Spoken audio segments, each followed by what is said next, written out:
The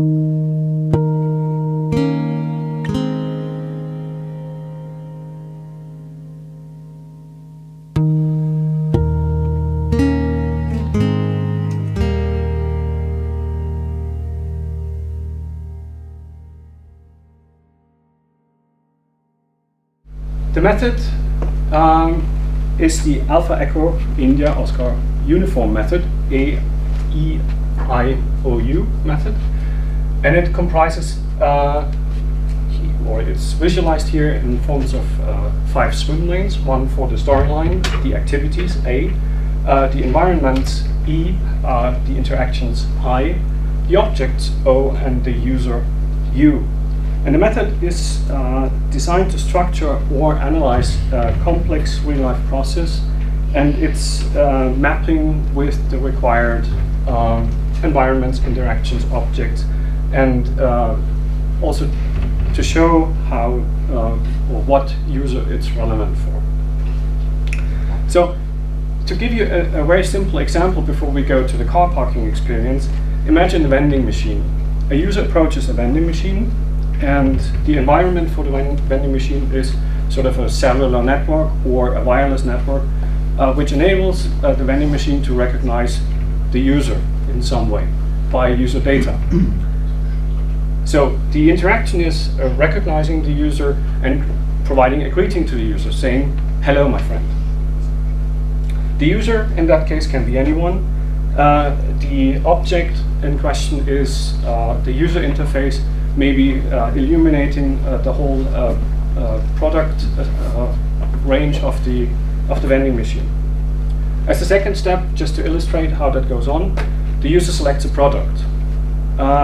The user is in front of the machine, that is the environment, and the interaction is user pushes a button and the machine then highlights the selected product or the push button or both. And the machine then highlights the payment options, etc., so the process goes on. And that was a simple example to illustrate how that method may be applied to real-life process. And my colleagues will now show you the application to the car parking scenario. Okay. In order to look at the different steps of our new parking experience, we have a walkthrough here to this novel thing, branded and so on, and we want to look at the different process steps closer to identify potential objects, to identify different issues which may be subject to IP. So usually when we come around with our car and we go to a parking place, then we select our parking preference in this case, and this parking preference may be a time choose. We want to go 2 hours to just make some shopping or something like that. I personally prefer to go to the top level because I don't have to remember park deck 5A or 5B or something like that. I always park up there, so I like to choose that. Maybe I drive a big car, then I want to make sure that nobody bumps my car when I put it in some place, and so I can go away and keep calm, don't have trouble.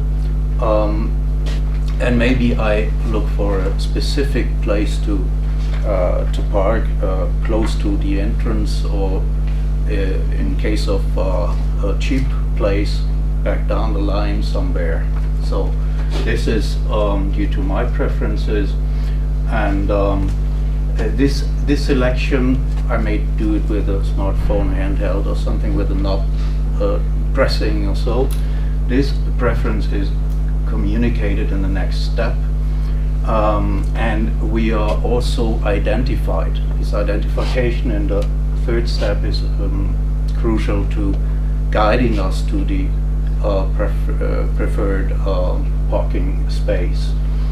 Now we enter the garage, and we look for the assigned parking bay. This may be done by guidance means with light guidings or green and red lights or light arrows or something like that. And then we park the vehicle, and we got, in the next step, a feedback for correct parking position. We normally do that by check the white lines. We go out of the car, we check the white lines and see, okay, there will be no problem. But this is done by maybe a light sign, green, red, or a marker on the light marker on the park deck that everything's okay. And we look for the exit and leave the garage, do our shopping, do our cinema visit or something like that, and come back and enter the garage, trigger the payment as we know that, pay the parking fee, and we look for the parking bay, where we may also be guided again. We unpark the vehicle, look for the exit, verify the payment as we know it, and leave the garage. So this is something, a short cognitive walkthrough. As we may see from this different process steps, there are some which are most prominent to IP, like selecting the preferences, communicating, identifying, and then guiding us to some place and looking at the correct parking position. This is technology related, and we may expect some IP from that if we check that closer. Okay, thank you. We try to now apply what Hendrik said to us, the IAOU method and the process which was shown by Michael. And we made here a little matrix, and we have on this side the A, E, O, U, and the interactions. And here we have just as an example the 3 steps: look for assigned parking bay, the park the vehicle, and third, the feedback for the correct parking position. What we identified is for the environment, of course, you have the navigation systems, and we have the acceptable vehicle positioning required. For the object, we have things like a site parking app, we have the billing system, we have the entry systems, we have the signage, we have the guidance systems, of course very important, the modular cell, we have the sensors, etc. For the users, we have all kind of users. As we said, we want to have different users, average users, we have the users which are sensitive for the money, we have the, of course, big car users, we have small car users, etc. And for the interactions, we have especially the guidance systems for the driver, for the vehicles, we have the lighting systems, and we have the module cell, which is basically one of the key points of the invention. Now for the first step, I have written here, is look for the assigned parking bay. Importantly, we have the signage, the guidance system, and the modular cell, as well as the lighting system. The users, as we see for all steps, more or less no problem. For the interactions, we have of course, the driver orientates themselves. We have the guidance systems for the vehicle and the driver, and the lighting system. If we park the vehicle, more or less there are the sensors which are important. The sensor, the lighting system, and the of course the modular cell again. Then for the interactions, we identified the sensors. The modular cell transmits the space the car needs to the overall system, and finally the lighting system supports the driver. And as the last step, if the car parked, then we have the sensor, it's parked, and the modular cell says it is parked. The users, all 4 users, and of course here the MC, the modular cell transmits the status as how much space the car uses back to the overall system. We have now the scenario for customized parking experience. Now we use the description from this scenario to generate technological tests. As it is mentioned in the here, we match customer benefits with technology. The main target here is to foster customers' maximum willingness to pay by satisfying individual parking preferences. As Rabia said, it's why is it important to probably match the technologies that we identified in the in what Andrea has explained here? Why is it important to match to the customer benefit? It's because as a customer, honestly, it does not matter whether you're using a modular cell or some other cell. What matters to me is that you're able to guide me to the parking spot that I want, that I desire. So that's where it is extremely important to identify or match the technologies that you're envisioning to the customer benefits. That is what will help us get the sustainable competitive advantage or the price premium that we are looking for. Now, while going through the process, there were of course a few examples or tasks that we could see are probably not as obvious or as trivial.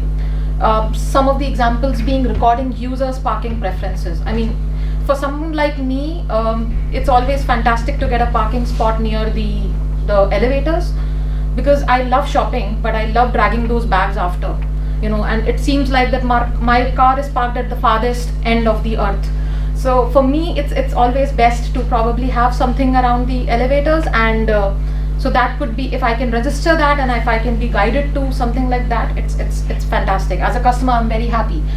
Now, some of the other tasks which we could think of, and there could be many, were like evaluating the occupancy status, directing the users through probably some lights or signages to those parking space, ensuring the availability of the parking space as booked. So when I registered my preferences, I was ensured that I will get that parking space. Is that available or not? So there could be some IP around that, or computing the parking space for the parking we booked. It's my preference to be around the elevators, so maybe I need to pay a premium for that. So there needs to be a calculation that goes behind it, and all of that is what we feel could be potential environments that could help us create that competitive advantage or through the IP. Of course, each of these now need to be analyzed in detail to understand whether it is, the IP advantage is possible or not, and that is what my colleagues will discuss next. Thank you. Okay. Regarding this task, we want to provide for providing a customer benefit to transform a real-life task into a technological one. So, for example, with reference to parking a car in a parking bay, what is necessary is to find out an available car space, and then it's necessary to compare with the dimension of the car.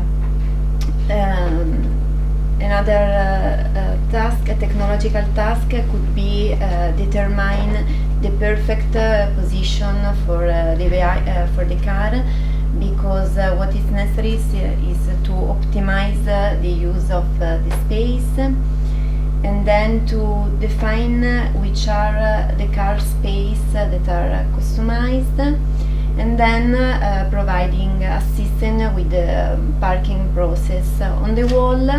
This technological task represent a potential course of invention that can be protected.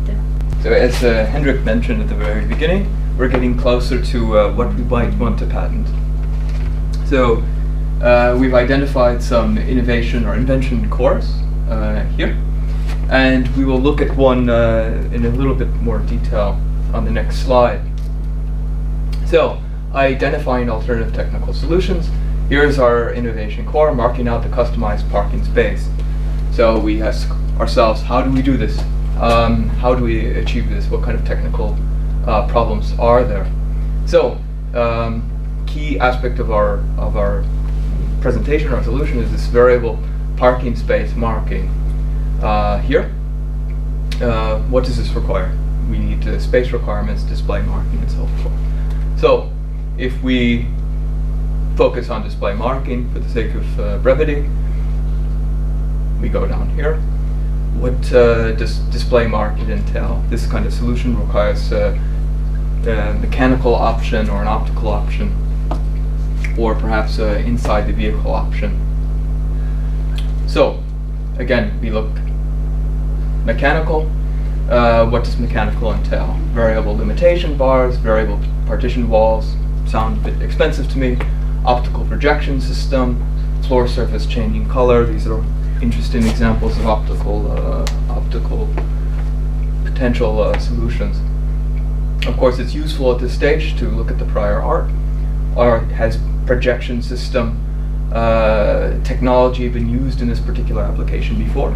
This is a decent question that prior art, landscaping, and so forth can help answer.